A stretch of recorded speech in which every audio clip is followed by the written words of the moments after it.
आ जाओ, इधर आ जाओ, बैठ जाओ।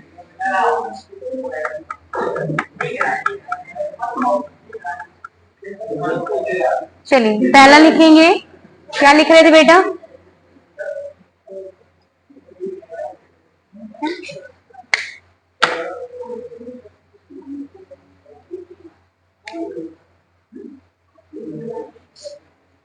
पहला क्या लिख रहे थे? ताक्षणिक।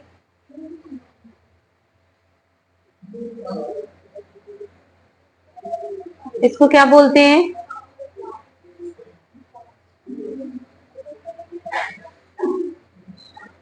इंस्टेंटेनियस रिएक्शंस लिख लेंगे इसमें। लिखिए, जो अभिक्रियाएं बहुत ही कम, ये हो गया है क्या? ताक्षणिक वेग वो दूसरा dx अपॉन dt, ये टाइप्स ऑफ रिएक्शंस हैं। ठीक है, लिखिए, जो अभिक्रियाएं बहुत ही कम समय में संपन्न हो जाती हैं, जो अभिक्रियाएं बहुत ही कम समय में संपन्न हो जाती हैं, तात्कालिक या ताक्षणिक अभिक्रिया कहलाती हैं। इसी में पॉइंट वाइज लिखेंगे, सेकंड पॉइंट इसी का लिखेंगे। जो अत्यंत तीव्र वेग से, जो अत्यंत तीव्र वेग से संपन्न हो जाती हैं, संपन्न हो जाती हैं। नेक्स्ट पॉइंट, सामान्यतया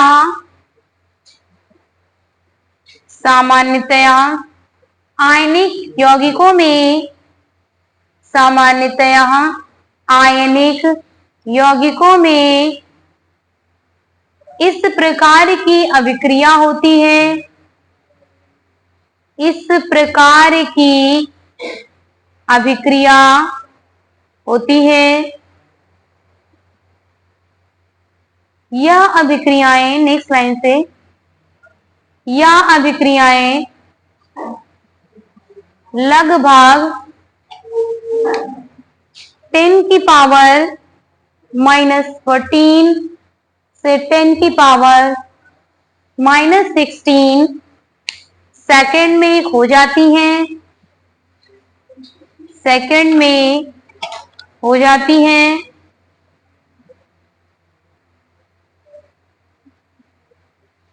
लिख लिया। फॉर एग्जाम्पल, जैसे मैंने कल आपको बताया था,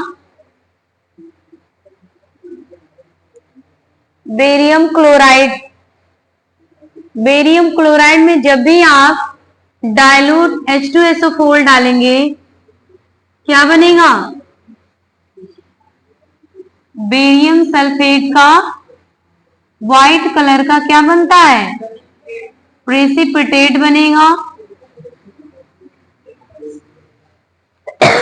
और ये रिएक्शन बहुत इंस्टेंट हो जाएगी, बहुत जल्दी हो जाएगी, तुरंत बन जाएगा ये। ठीक है, लिख लीजिए।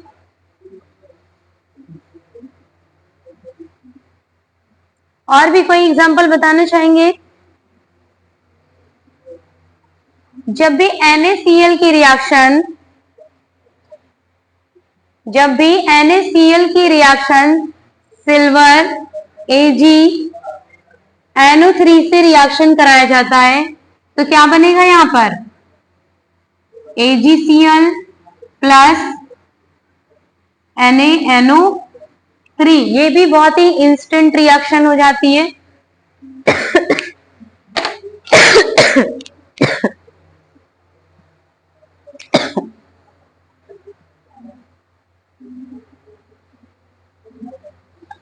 जब भी सोडियम मेटल में आप क्या करेंगे,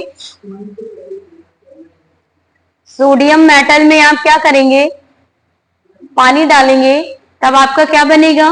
सोडियम हाइड्रोक्साइड। ये भी बहुत ही इंस्टेंट रिएक्शन हो जाती है। लिख लेंगे।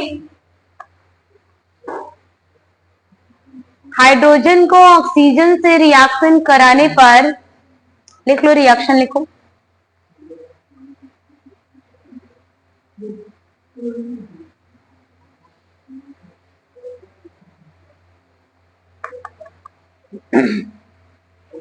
जब भी 2 मोल हाइड्रोजन प्लस H2O की रिएक्शन कराई जाती है, ये रिएक्शन तब तक संभव नहीं जब तक इसमें कैटलिस्ट नहीं यूज करा जाएगा। ठीक है, जैसे ही यहाँ पे आप कैटलिस्ट प्लैटिनम का प्रेजेंस रखेंगे, जैसे इसकी प्रेजेंस होगी वैसा ये क्या हो जाएगा, प्रोडक्ट बन जाएगा, यानी 2H2O बन जाएगा। ठीक है, लिख लीजिए। ये सारी रिएक्शंस जितनी आपकी बहुत ही इंस्टेंट रिएक्शंस होती हैं, बहुत ही फास्ट बनती हैं। ठीक है, बहुत कम समय लेती हैं ये।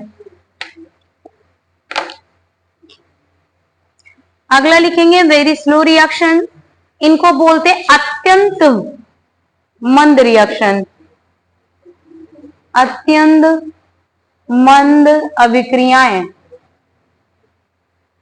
Very slow reaction.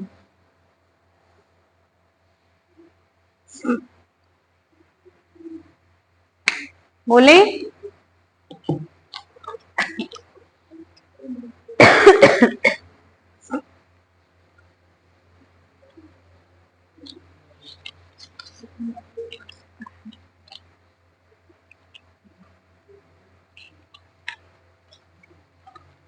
ये वाला टॉपिक थोड़ा सा आपका बड़ा है, सैटरडे तक फिनिश हो जाएगा। ठीक है, लिखिए इसमें जो अभिक्रियाएं संपन्न होने में, जो अभिक्रियाएं संपन्न होने में बहुत अधिक समय लेती हैं, बहुत अधिक समय लेती हैं,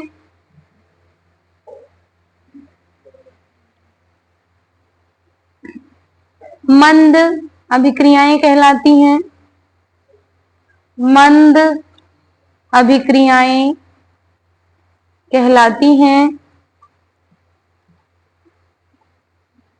मंद अभिक्रियाएं कहलाती हैं। नेक्स्ट लाइन से, ऐसी अभिक्रियाएं, ऐसी अभिक्रियाएं संपन्न होने में, ऐसी अभिक्रियाएं संपन्न होने में कई दिनों या महीनों या वर्षों, कई दिनों या महीनों या वर्षों का समय लेते हैं।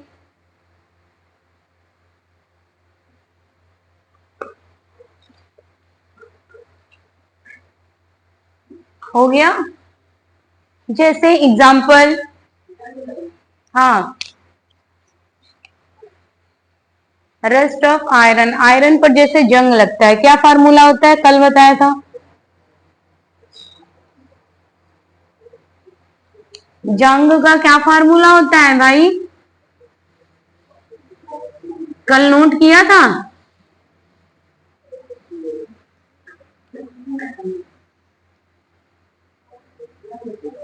रस्ट ऑफ आयरन, लोहे पर जंग।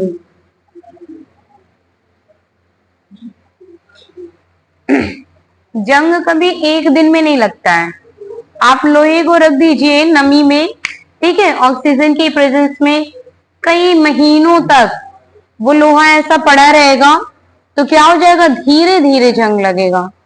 तो ऐसे रिएक्शंस को क्या बोलेंगे, वेरी स्लो रिएक्शंस।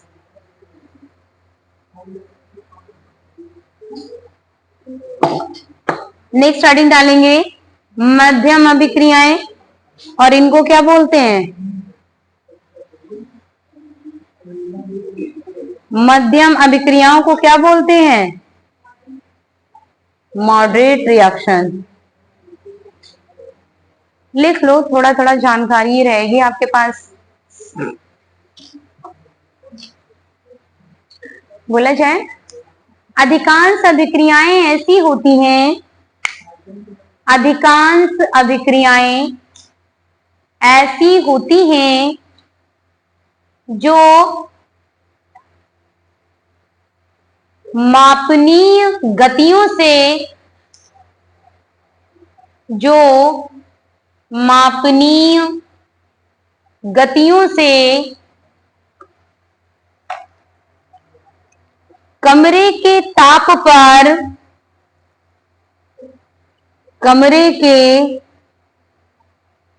पर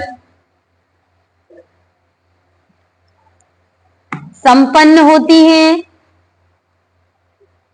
कमरे के ताप पर संपन्न होती हैं।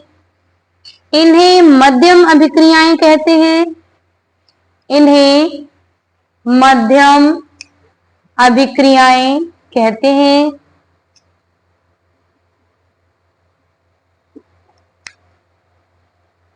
नेक्स्ट लाइन से, रासायनिक बलगतिकी के अंतर्गत, रासायनिक बलगतिकी के अंतर्गत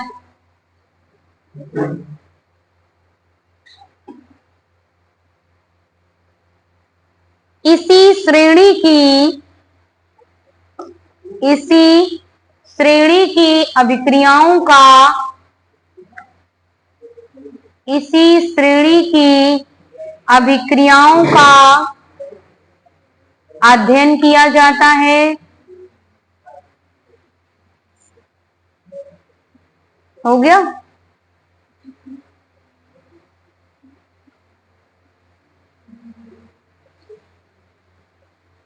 एग्जाम्पल लिख लेंगे, जैसे Zn,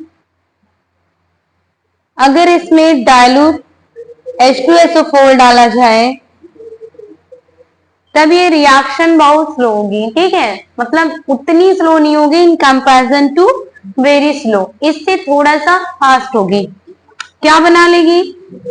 जिंक सल्फेट प्लस ये हाइड्रोजन गैस क्या हो जाएगी? बाहर निकल जाएगी।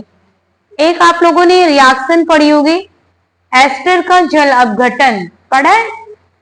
एस्टर का जल अपघटन बहुत पूछा जाता है पेपर में। हाइड्रोलिसिस ऑफ एस्टर, एस्टर का जल अपघटन क्या होता है? क्या होता है? CH3 COO C2H5, अगर इसका हाइड्रोलिसिस करा दिया जाए तब क्या मिल जाएगा आपको? CH3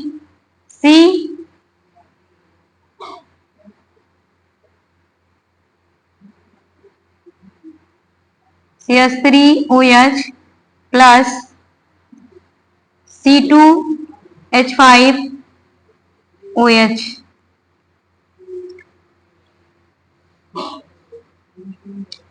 एस्टिक एसिड और एथिल अल्कोहल मिल जाता है।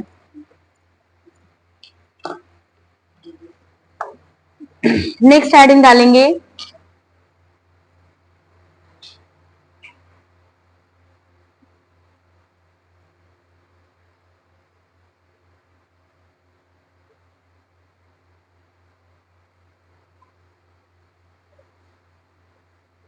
हो गया।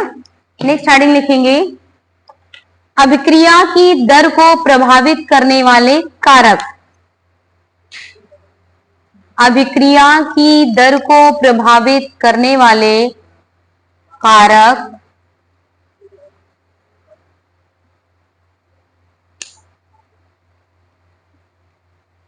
अभिक्रिया को कौन कौन से कारक इफेक्ट करेंगे या प्रभावित करेंगे, ठीक है। Factors affecting rate of reactions, ठीक है।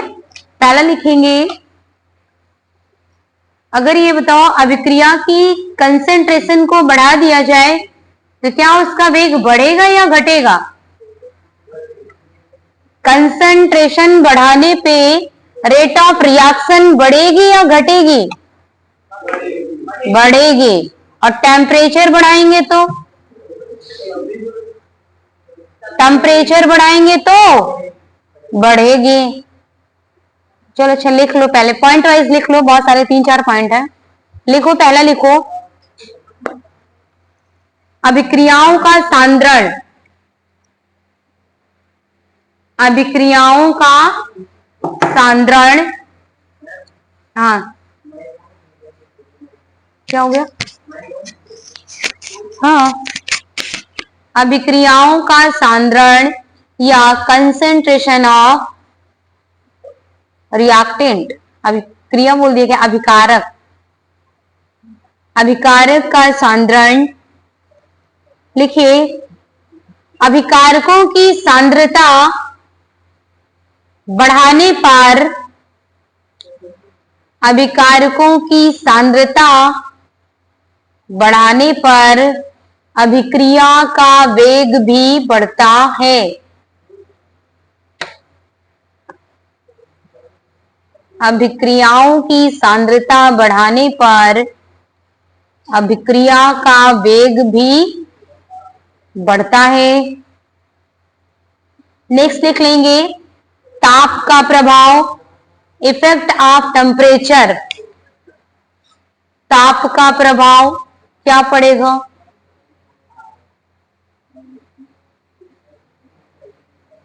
Effect of temperature. इसमें कई सारे पॉइंट हैं। पहला पॉइंट लिखेंगे, अभिक्रिया की दर, अभिक्रिया की दर ताप में वृद्धि के साथ बढ़ती है। अभिक्रिया की दर ताप में वृद्धि के साथ बढ़ती है। नेक्स्ट पॉइंट, ताप के प्रति, ताप में प्रति 100 डिग्री सेंटीग्रेड, ताप में प्रति 100 ज्यादा हो जाएगा, 10 डिग्री सेंटीग्रेड वृद्धि करने, 10 degree centigrade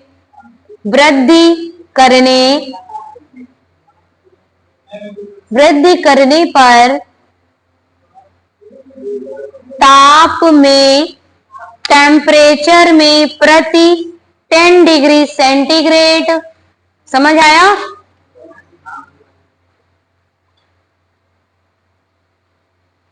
ten degree centigrade वृद्धि करने पर अभिक्रिया की दर लगभग दोगुनी हो जाती है। अगर आप किसी भी अभिकारक में टेम्परेचर कितना बढ़ा रहे हैं आप, 10 डिग्री सेंटीग्रेड, तो उसकी रेट ऑफ रिएक्शन क्या हो जाएगी, अगर वो जिस स्पीड से चल रही है उसकी दोगुनी हो जाएगी। ठीक है, तो 10 डिग्री सेंटीग्रेड याद रखिएगा। नेक्स्ट पॉइंट हाईलाइट करके लिखेंगे, इसको लिखेंगे, ऊष्माक्षेपी अभिक्रिया में, मैंने 2 टाइप्स की रिएक्शन पढ़ाई थी। पहले लिखे ऊष्माक्षेपी एक्सोथर्मिक, ऊष्माक्षेपी अभिक्रिया में अभिक्रिया की दर ताप में वृद्धि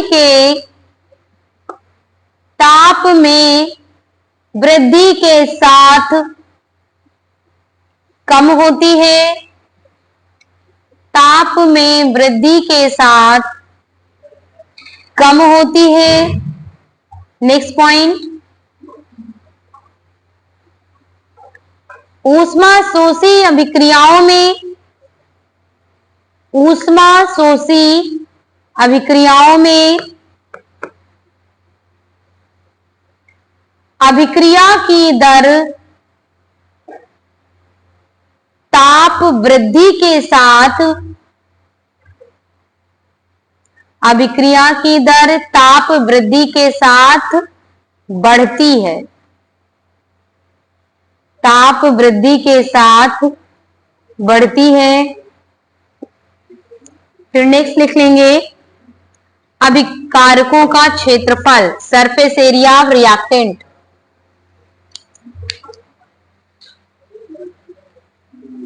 अभिकारकों का क्षेत्रफल, सरफेस एरिया ऑफ रिएक्टेंट,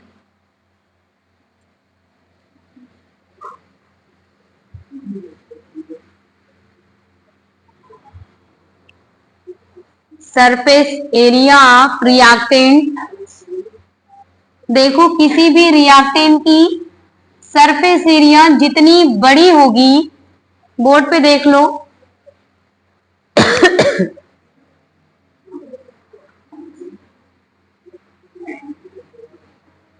जैसे मान लीजिए ये कोई जिंक का मेटल है,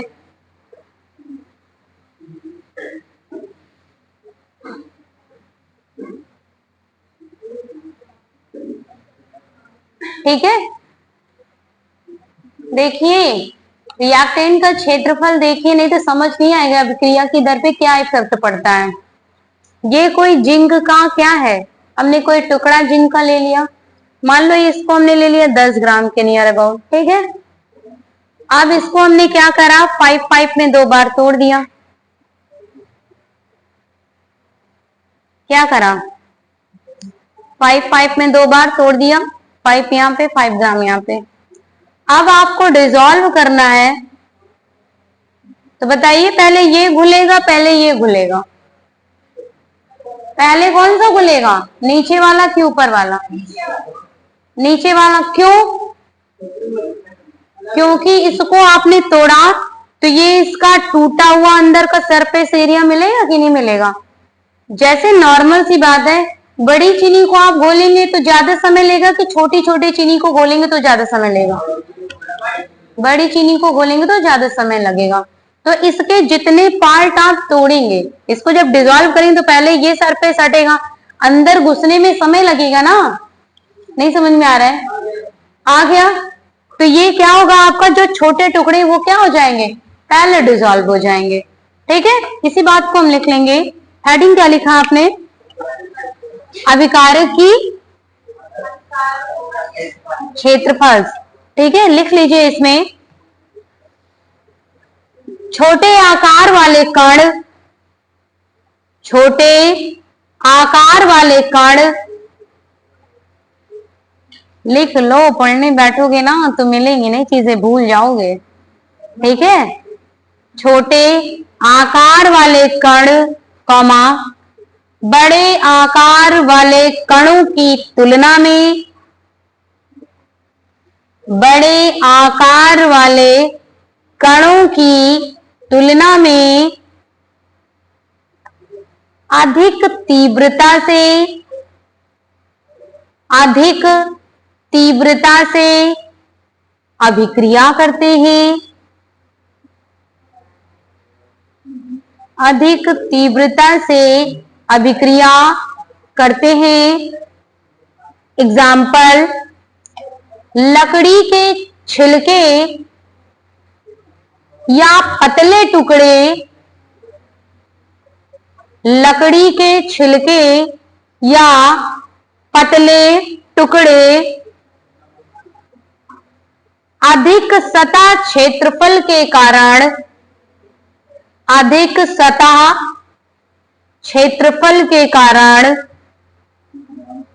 लकड़ी के गट्ठर की तुलना में, लकड़ी के गट्ठर की तुलना में अधिक तीव्रता से जलते हैं, अधिक तीव्रता से जलते हैं। नेक्स्ट लाइन से लिखेंगे, विस्मांगी अभिक्रियाओं की तुलना में, विस्मांगी मीन्स हेट्रोजीनियस, विस्मांगी अभिक्रियाओं की तुलना में समांगी अभिक्रिया, विस्मांगी अभिक्रियाओं की तुलना में समांगी अभिक्रिया अधिक तेजी से संपन्न होती है, अधिक तेजी से, छूट गया क्या, अधिक तेजी से संपन्न होती है।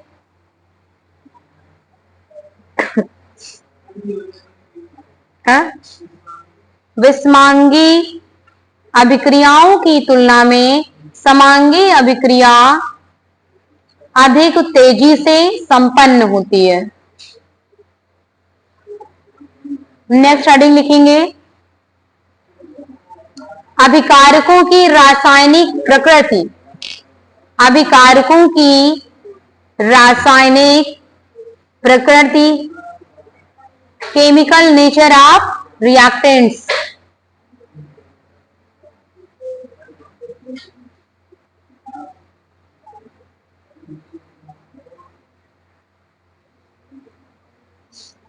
रासायनिक अभिक्रियाओं में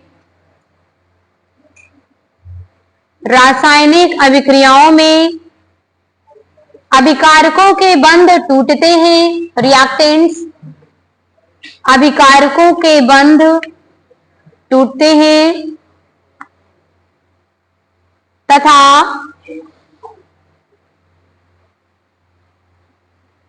उत्पादों के बंध बनते हैं। अभिकारकों के बंध टूटते हैं तथा उत्पादों के बंध बनते हैं। नेक्स्ट लाइन से, बंध की प्रकृति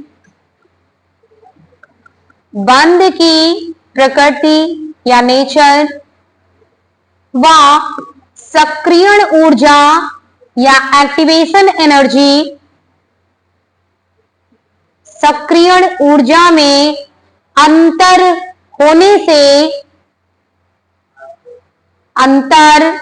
होने से अभिक्रिया की दर, अंतर होने से अभिक्रिया की दर, छूट गया क्या? छूट गया? कौन सा पॉइंट?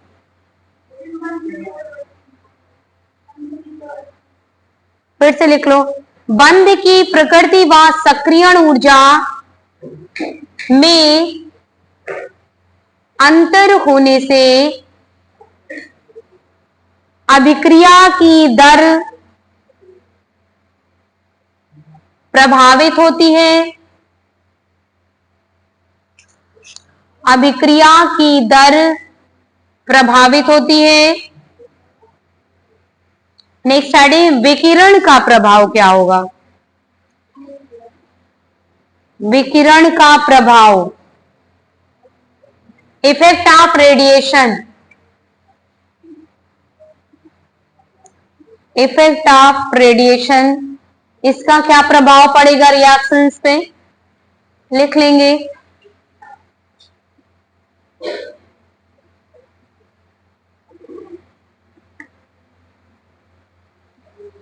बोले चे, अभिकारक तंत्र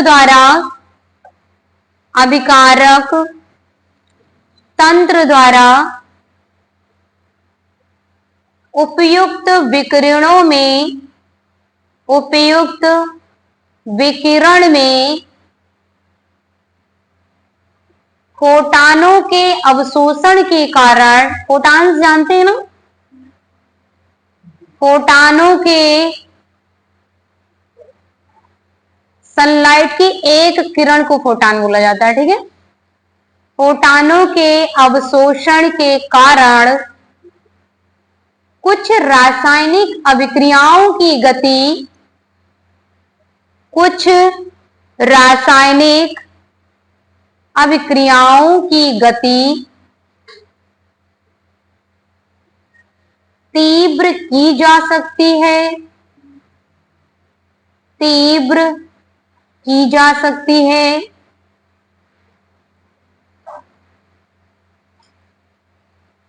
इन अभिक्रियाओं को फोटोकेमिकल रिएक्शन का नाम कभी सुना है?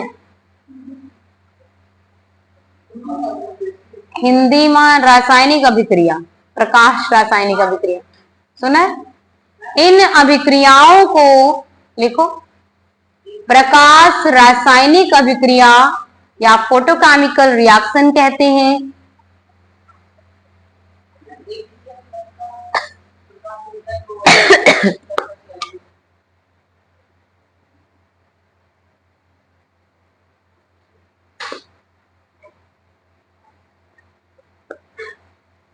लिख लिया?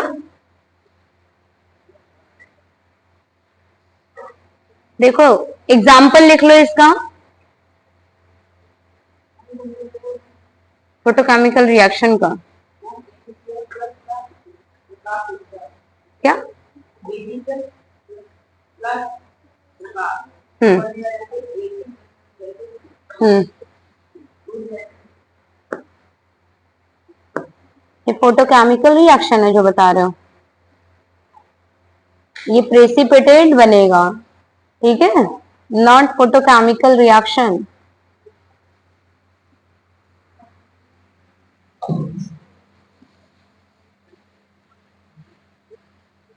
एग्जाम्पल देखो, जैसे H2 एंड Cl2 की रिएक्शन देखो,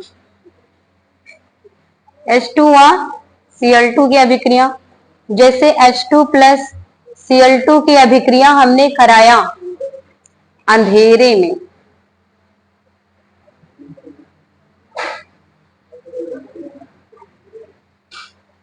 तो रिएक्शन कैसी होगी?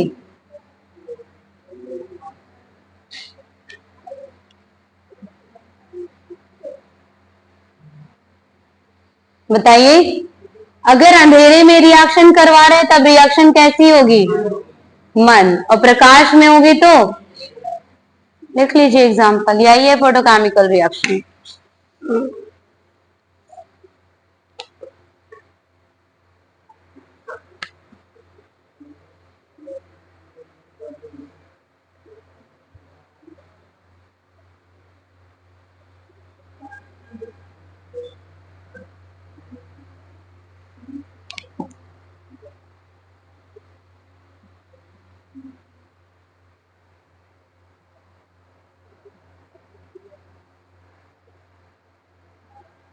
हो गया?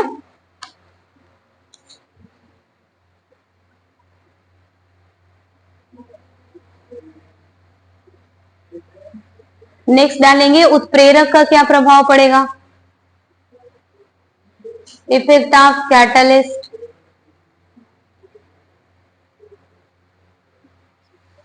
उत्प्रेरक का प्रभाव,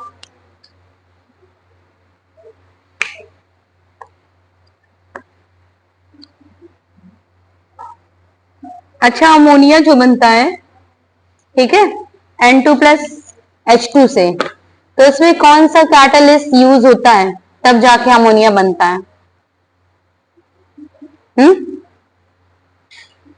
लिखो, उत्प्रेरक अभिक्रिया की,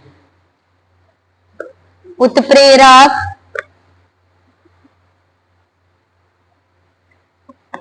अभिक्रिया की सक्रियण ऊर्जा को कम कर देते हैं, सक्रियण ऊर्जा को कम कर देते हैं, जिससे अभिक्रिया की दर में, जिससे अभिक्रिया की दर में वृद्धि हो जाती है, वृद्धि हो जाता है, जिससे अभिक्रिया की दर में वृद्धि हो जाता है। फॉर एग्जाम्पल,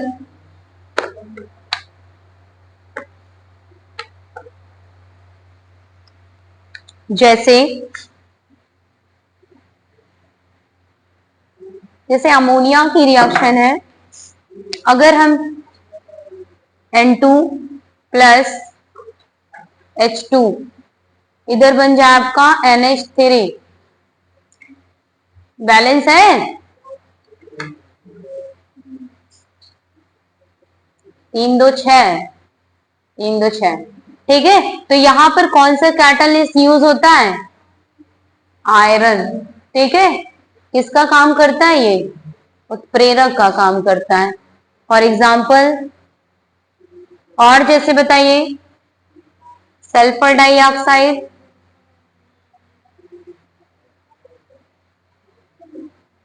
यहां पर कौन सा कैटलिस्ट यूज होता है? B2O5, ठीक है, लिख लीजिए एग्जाम्पल, छोटे छोटे से हैं।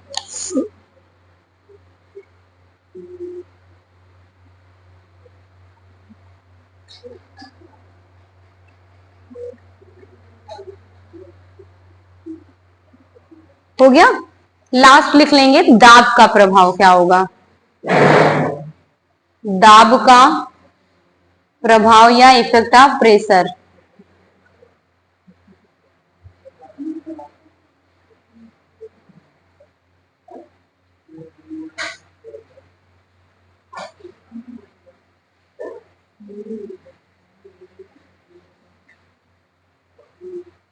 लिख लीजिए।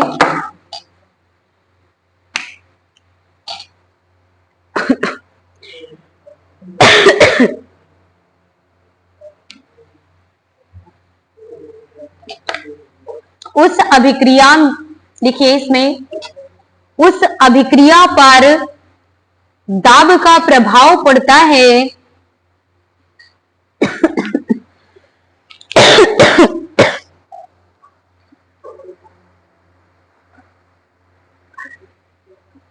उस अभिक्रिया पर दाब का प्रभाव पड़ता है जिसमें अभिकारक या उत्पाद गैसीय अवस्था में होते हैं तो अभिक्रिया की गति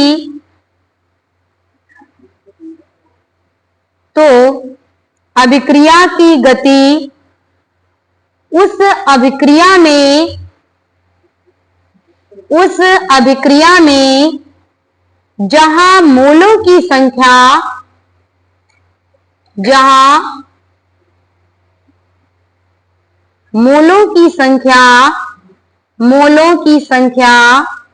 उत्पाद में, जहां मोलों की संख्या उत्पाद में घटती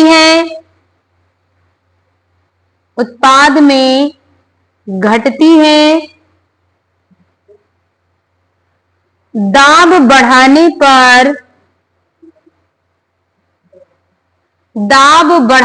पर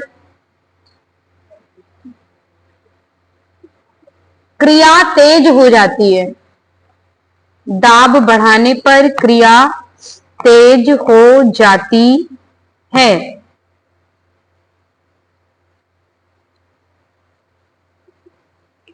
हो गया। देखिए, जैसे यही रिएक्शन ले लीजिए अमोनिया का।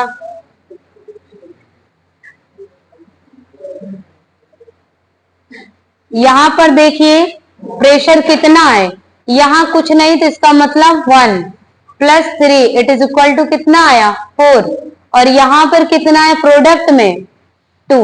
तो देखिए रिएक्टेंट में क्या हुआ, प्रेशर ज्यादा था, ठीक, लेकिन इसमें क्या हो गया, घट गया। ठीक है, ये ट्रू है, लिख लीजिए।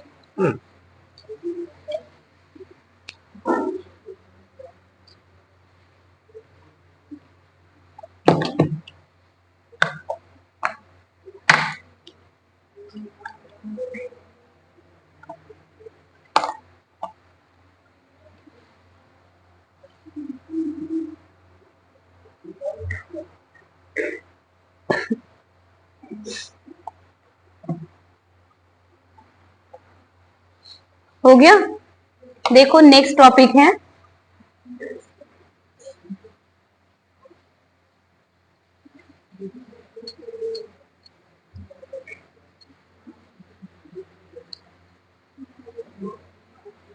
मॉलिक्यूलरिटी। निकाल लेते हैं आप लोग, किसी रिएक्शन की निकाली जाए।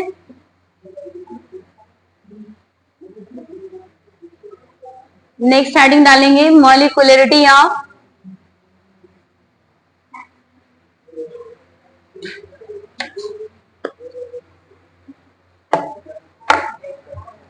हेडिंग लिखेंगे मॉलिक्यूलरिटी ऑफ रिएक्शन।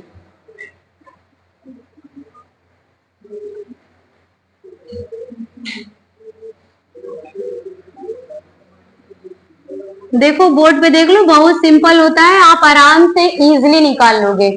अभिक्रिया की आणविकता नाम सुने कभी?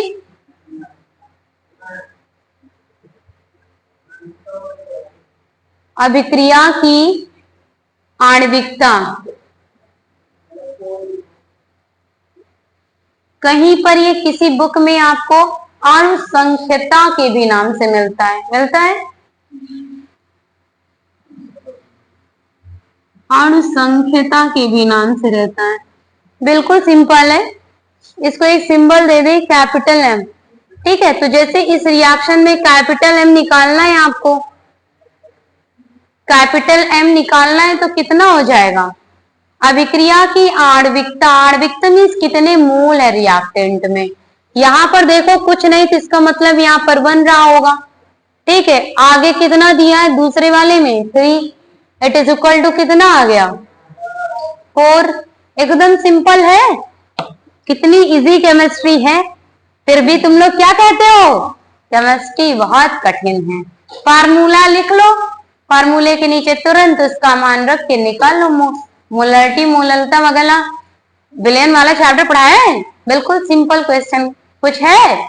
मॉलिक्यूलरिटी आपको निकालना आना चाहिए, बस उसके लिए एटॉमिक नंबर आना चाहिए। एटॉमिक नंबर नहीं आएगा तो आप निकाल नहीं पाओगे। एटॉमिक नंबर आएगा तो उसका दूना करके क्या कर लेना है? एटॉमिक वेट ले लेना है।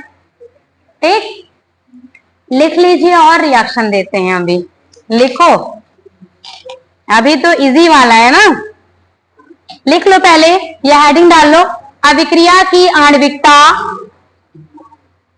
या किसी बुक में अणुसंख्यता भी लिखा रहेगा। ठीक है, लिखिए। किसी क्रिया की अणुसंख्यता से तात्पर्य, किसी क्रिया की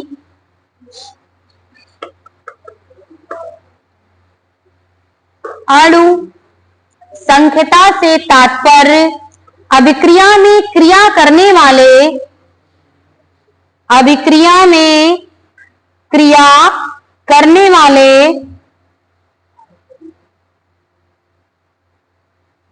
उन अणुओं की संख्या से है, उन अणुओं की संख्या से है जो आपस में टक्कर करके, जो आपस में टक्कर करके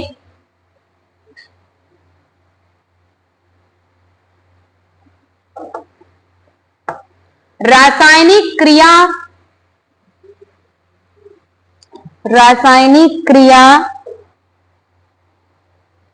या परिवर्तन कराते हैं, या परिवर्तन कराते हैं।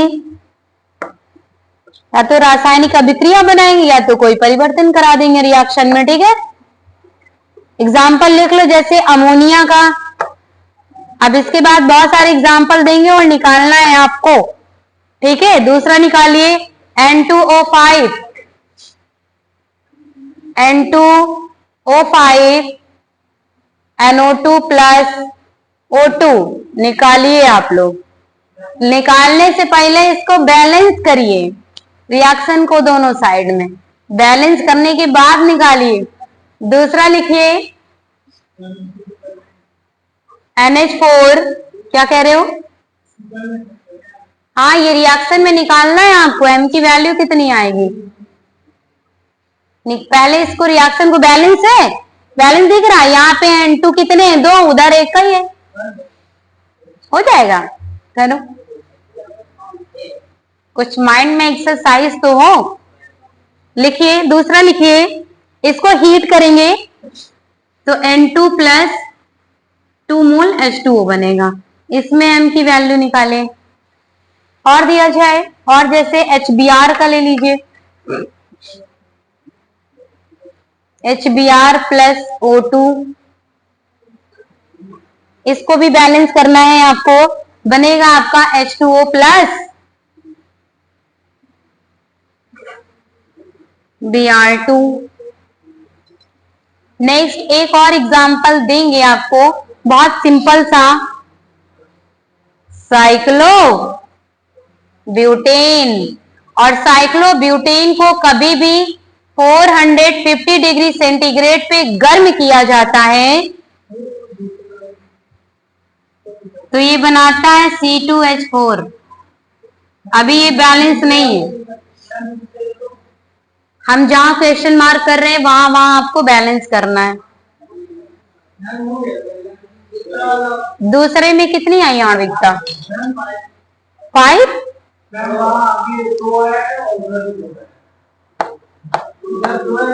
हमजा 5 कैसे आया? 2 आएगा, इसका 2 आएगा। चलो, और किसी का आंसर आया? -2 कहां से आ जाए? 5 आ रहा है, और किसी का 3 आ रहा है। आपका 2 आया है, वेरी गुड, सही है।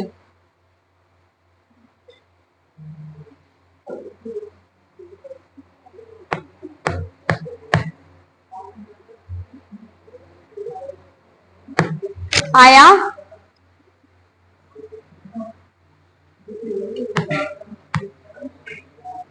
आया?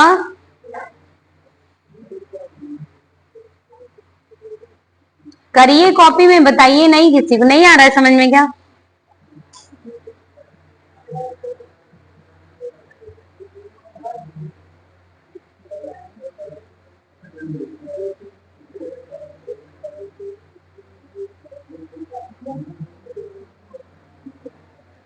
बिल्कुल सिंपल, इसमें कुछ करना ही नहीं है।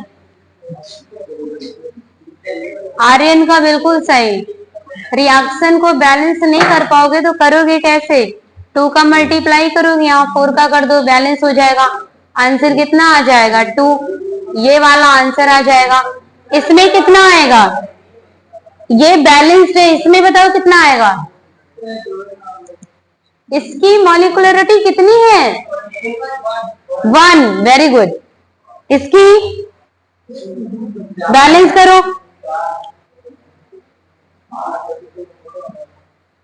इसकी कितनी है? 4। और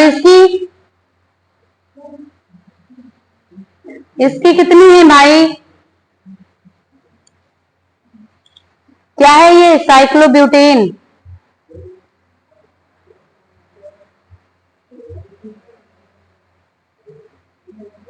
ये टर्म समझ में आया? पहले बताओ साइक्लोब्यूटेन का।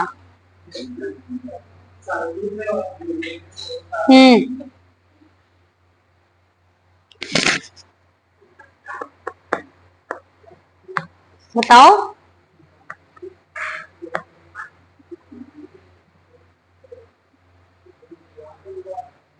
इतना सिंपल सिंपल है, कुछ है ही नहीं इसमें। कितना आया? इसमें निकाल क्यों नहीं पा रहे हो तुम लोग? इसमें बताओ कितना आएगा? इसमें m की वैल्यू कितनी आएगी?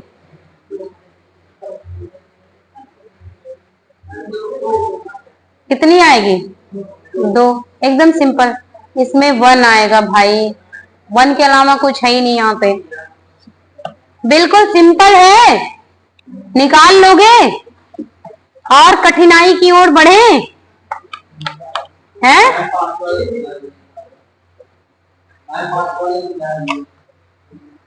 ये वाला 5वां समझाना क्या है? बिल्कुल सिंपल है, इसको ओपन करके बना लो। जहां पे आपके कोने होते हैं वहां क्या होता है? कार्बन होता है। सबके साथ एक हाइड्रोजन जोड़ दो। क्यों? क्योंकि कार्बन की वैलेंसी कितनी होती है? ये कभी कभी पेपर में ऐसा दिया रहता है, इसका मतलब क्या है? कार्बन यहाँ होगा, फिर एक कार्बन, फिर यहाँ कार्बन, फिर यहाँ कार्बन। अब देखो इनके पास क्या है? एक ही बॉन्ड है, तो H3 से इसको क्या करो? बैलेंस कर दो। यहाँ 2 बॉन्ड दिख रहे हैं, यहाँ क्या कर दो? H2 से कर दो। यहाँ पर देखो 1 2 3, क्या हो जाएगा? 1 हो जाएगा। 2 इनके पास है, इधर क्या करो? बस सिंपल। समझ आया? आगे चले? 10 मिनट बाकी है। कोटी भी आज करा दे? क्यों? ऑर्डर ऑफ रिएक्शन हटाएं इसको। सबको समझ में आ गया? जितना आगे रिएक्टेंट में जितने मोल्स होंगे वह क्या होगी? आपकी आणविकता होगी, लेकिन इससे एक लेवल ऊपर क्या है, कोटि, ऑर्डर। ठीक है, हेडिंग लिखो, मिटता ही नहीं इससे। अभिक्रिया की कोटि या ऑर्डर ऑफ रिएक्शन।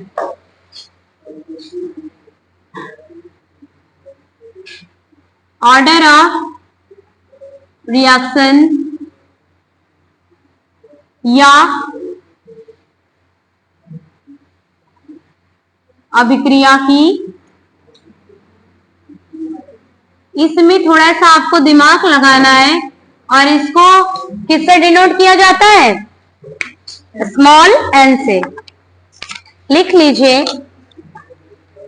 किसी अभिक्रिया की कोटि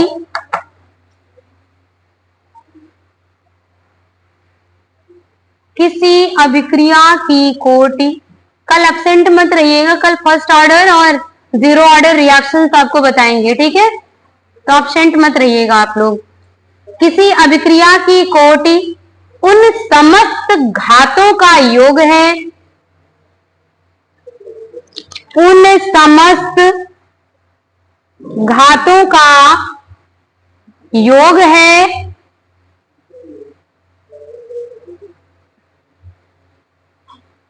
जिन्हें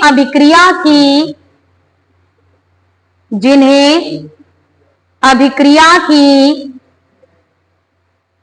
प्रेक्षित दर को, प्रेक्षित का मतलब होता है प्रायोगिक मान, प्रैक्टिकली जिसका मान आए, प्रेक्षित दर को दर्शाने के लिए दर नियम समीकरण में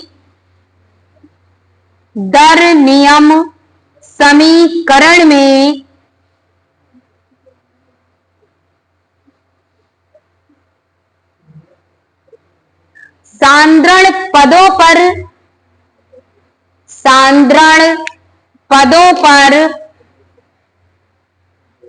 लगाया जाना चाहिए, सांद्रण पदों पर लगाया जाना चाहिए,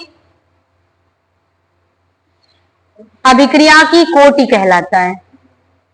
ये डेफिनेशन किसी को समझ में आई क्या? किसी को ये डेफिनेशन समझ में आई? अथवा करके मेरी वाली लिखिए। प्रेक्षित दर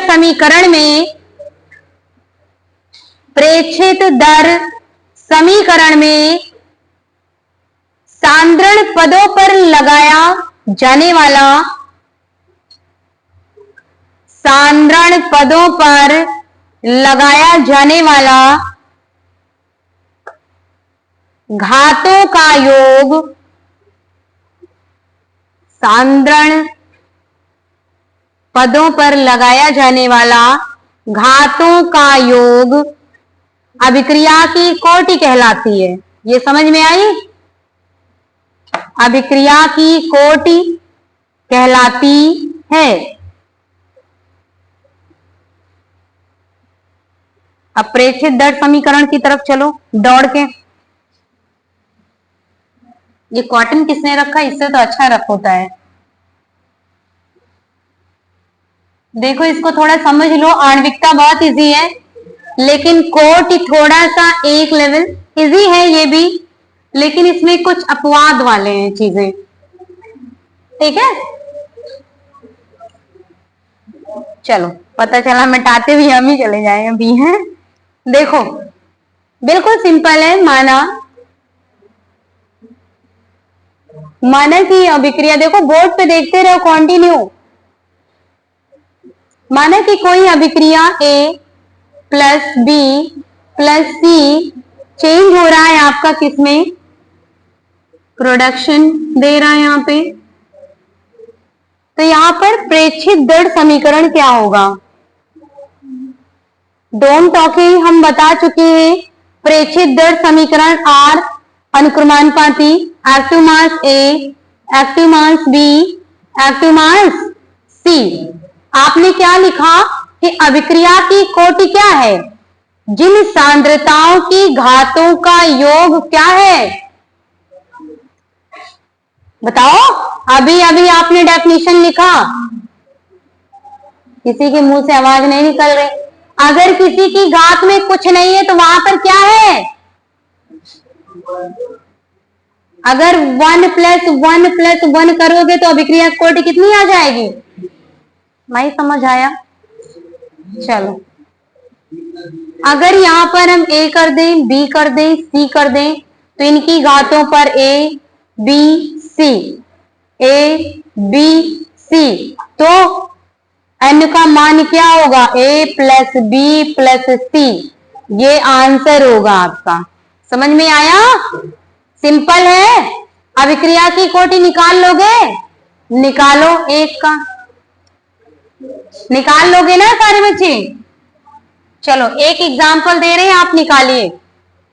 बहुत सिंपल सा है, लिखिए।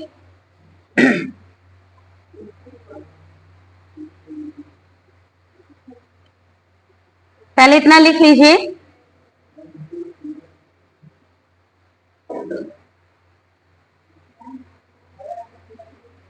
एग्जाम्पल दिया जाए। एग्जाम्पल है जैसे NaCl प्लस सिल्वर नाइट्रेट, इधर बन जाएगा आपका AgCl प्लस NaNO3। बताइए इसमें अभिक्रिया की कोटि कितनी आएंगी?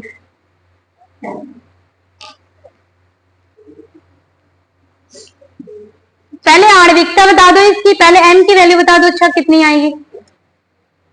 m की वैल्यू कितनी आएगी? आणविकता, मॉलिक्यूलरिटी, अभी बता दो कितनी आएगी?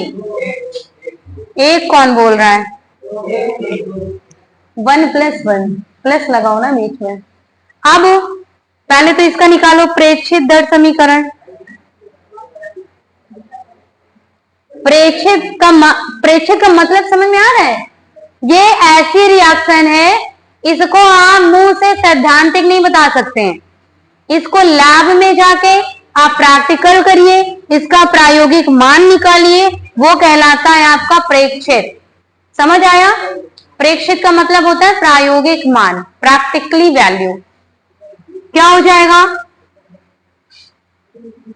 NaCl और दूसरा क्या है? AgNO3।